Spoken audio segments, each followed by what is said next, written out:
Who knew ghost hauntings would be this much fun? Let's get into it. Hello there Clapperheads and welcome to our brand new edition of ClapperCorn Reviews. My name is Nick Dorian. On today's episode, we're going to be talking about the latest Taiwanese film, Dead Talent Society.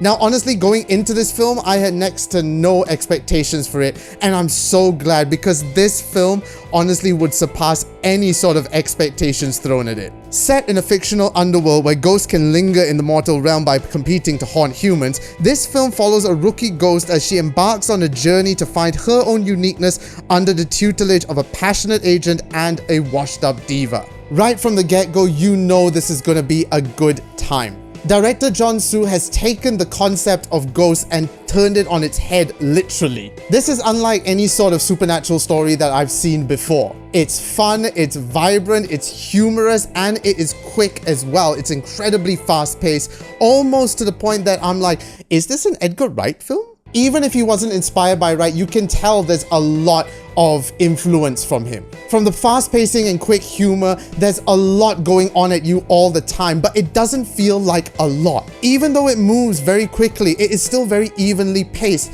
And despite the fact that there is an incredible amount of humor in this, there's still a lot of heart and a wonderful message at the end of the day with this film. Now, being the fact that this is a Taiwanese film, there are of course a lot of Chinese traditions around this film, especially with Hungry Ghost Festival just in our midst at the moment. If you're of Chinese heritage, you are going to notice a lot of Easter eggs that you always wonder about the afterlife, and they sort of take that and implement it in a way that you won't expect. At times it is very sweet, at times it is very slapstick, at times it is very dramatic.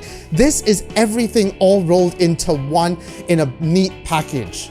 And speaking earlier of that emotional message, I'm very glad that they did that. Otherwise, that might have been too much humor for this film. The fact that they implemented that near the midway point of the film, I feel is a very smart touch because it gives us that sort of break in between all that humor. Now, understandably, you may look at this film and go, oh, there's a lot of horror elements to it. And to be fair, there are a few, but not enough for you to get completely terrified by. They have made sure that everyone can sort of enjoy this film, whether or not you can take horror. So don't worry, because you still will enjoy this film despite its slightly scary elements. There is enough for you to go in and just have a real good time with this one. At the end of the day, Dead Talent Society is a film that gives us a glimpse into the afterlife that we might not think about. The fact that our loved ones may be competing for a giant competition at the end of the day for the greatest haunter, and the fact that there are influencers in the afterlife vying for a great prize is something I think I haven't seen in a film before,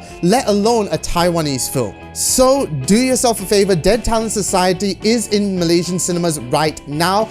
I urge you, go and watch it because you are guaranteed to have an amazingly fun time that you are going to laugh out loud and roll down the theater aisles with. And as always, you can check us out on all social media. It's all on the screen at the moment: Instagram, TikTok, and of course YouTube. Go and check out and follow those channels for more updates. Thank you so much for watching. I am Nick Dorian, and until next time, keep watching the movies.